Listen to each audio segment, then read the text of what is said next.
Now I grew up down an old dirt road in a town you wouldn't know. Hey, welcome back to Alpha Blade Reviews, everybody. It's Joey. Just got through at my deer stand back this way, and I figured I'd mess around since I haven't done a lot of videos on high carbon steel for a while, and I haven't done a video on ESEE. I've been cutting a lot with 3V lately, and this is the original ESEE 6 and 3/16 of an inch. Just to show you, I mean, it's a knife I've had for a while. Really hadn't used it a whole lot because, not this one. I used the 4 the most because it's usually what's on me. It's a little easier to carry. But since when I go out to the woods, I finally thought about it, and it's not real hot today. So this is the ESEE 6, just your basic ESEE 6 with the plastic sheath that comes with it. And there's your clip on the back.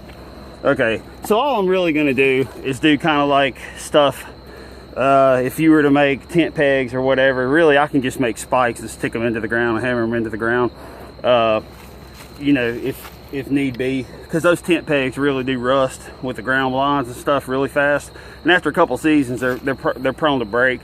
So you might as well just learn how to do it. But this would be an extra big one. But just to see, this is with a, this is not a convex grind. I put this, this is a 20-degree edge with Spyderco Sharpmaker Model 204, from the medium rods to the fine, ultra fine rods. And then I stropped it with green compound and then yellow compound. So we'll just see how it bites. Because I've been doing videos with 3V, and well, not necessarily videos, but I've been bringing my 3V knives out here more. And I forgot about 1095 high carbon. Now, right off the bat, it's cutting fine. This is an old piece of wood. So right off the bat, it's just, it's wanting to bite a little bit too deep, kind of like, I don't know, like convex seems to do a little better. Except on the Master Hunter, it cuts about like the Master Hunter, more like the SRK because of its size. And you can see, I'm just going through really hard wood. This is oak, and it's dense. I mean, this fell recently, so I'm just scraping it off. And let's just see if I can come to a tip with it real quick. Trying to get that the very tip. Man, that's a sucker. That's a hard piece of wood there. And all I'm doing, I do like the thumb grooves, and I do like to choke up when I'm doing this. Now, if I were to do it like this and just wrap my hand around it, let's say just less control.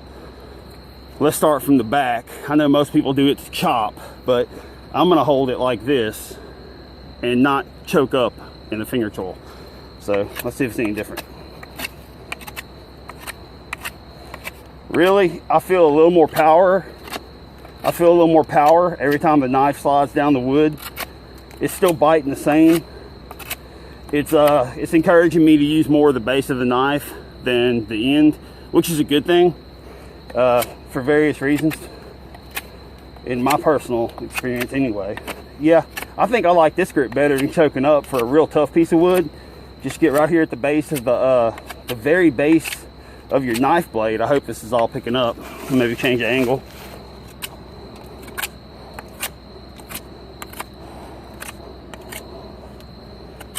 I mean, this is what I got so far. It's enough to go into the ground if you're going to hammer it, but I'm going to go ahead and try to get it really sharp and just see what this knife can do. Okay, right there, we broke the piece of wood. And this is hardwood, but it looks like there was a little place in the wood that's going to pick up. There's a little place in the wood that was compromised right there. It's darker than the rest. I don't know if that's my imagination or not. It's getting kind of late. I've been at the deer stands working, and let me just see what I can do. I'm still using the base of the knife here, and it's coming out really good. I just got to be a little bit more, go ahead and choke up so I can be a little bit more detailed in my task. Kind of use more of the, oh yeah, when you use the front of the blade when you choke up, oh my god, I'm done. Yeah, so I'm just showing you on a bigger knife because I'm not always carrying a 6.5 inch blade with me, 7 inch blade. That's that, if you can see that point or not.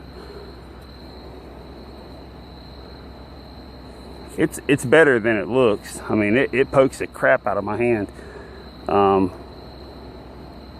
It's not wanting to pick up very good. I don't want to waste the whole film on this, but I'll get it just to where it'll pick up then.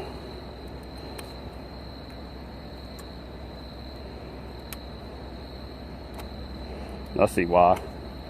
One side's a little bit wider than the other, but I mean, it's got a needle point on it. I mean, it's a needle point. That thing is I mean, it'll grab you.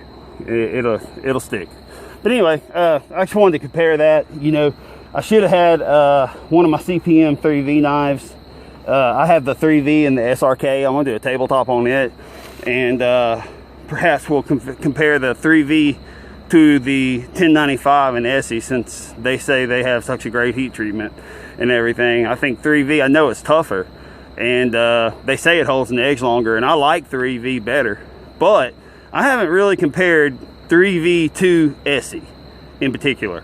Not a comparison. I've always had just one fixed blade on me, and just EDC and out in the woods, you know, cold steel Recon 1 clip point, XHP steel, never rusted. The edge is never rusted here in the humidity in Louisiana.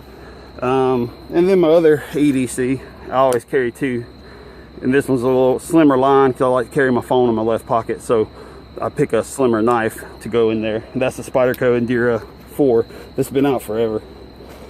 But anyway, just to show you, then we'll take the other end of it. Let's see if I can back up some. I mean, it's in there. I don't know if that showed.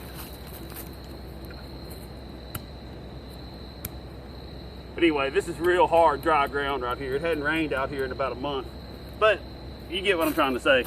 And if I was just going to go to town with it and just put caution to the wind and just say I'm like one of these crazy people, ah, you know, some tribesman or something, and you know, I want a spear, let's just start going off on it. There's a knot right here, 2 knots, 3 knots. You can see as I'm scraping, I'm going across knots. So see if I can get through the knots and just put caution to the wind. I don't care about the edge. I can get an edge back on this stuff real easy, probably within 10 minutes, and that's with sharpening and stropping, because 1095 is just simple. It's real simple.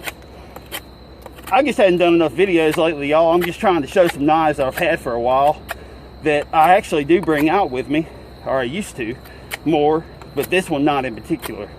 The ESEE4, the ESEE5, the Izula. I used to skin squirrels all the time before I started deer hunting a lot. I used to squirrel hunt, and the Izula is the one that I use the most for cleaning squirrels. And while the spine was a little bit thick for that, it worked out. So I would rather a toothy edge cleaning wild game like what D2 would give you, or S110V. They say don't strop S110V, so all you guys out there at the Spydercos and that purple blurple whatever, the purple handle S110V, you go to strop it and you strop it. If you strop it just a little too hard or one stroke too much, it's gonna make it dull. It's one of those, it's like D2, it needs kind of a microscopic toothy edge, at least in my experience. Yours may be completely different, but just a heads up there to watch for it when you're sharpening. This is one hard piece of, well, I'm gonna back my hand up and kind of chop cut it. I mean, it's almost knife abuse because I'm sliding down and I'm hitting it hard. I mean, anyway, I could work on that point and get it, but I'm not gonna worry about it right now because that's one tough piece of wood. I think I'm gonna throw this in the back of my truck. Save it. I'll do something with it. I'll save it for a baton or something. But anyway, yeah, so there's your ESEE6. There's plenty of videos out on it. My lanyards are certain ways. I kept the attachment for the paracord that the knife comes with, and changed out the paracord to an 1100 pound grade paracord. I wrap it around my hand, and that's what I do. I start it, put my finger in like this, and it can be crossed, or you know, folded, but it's better if it's not. You see how it was crossing her here. Okay, so, but it doesn't really matter. You wrap around your hand. And all you subscribers out there that talk to me a lot, this may be something you want to try, because man, it gives you awesome control when you choke up and when you grip that knife. It's in there. I mean, it's wrapped around your hand very nicely. And this isn't for fighting or self-defense or anything using this. This is just for more control to keep yourself from you know, getting cut up really bad. So anyway, thanks for watching, everybody, and hope everything's going well. God bless. Click that subscribe button. Thank you.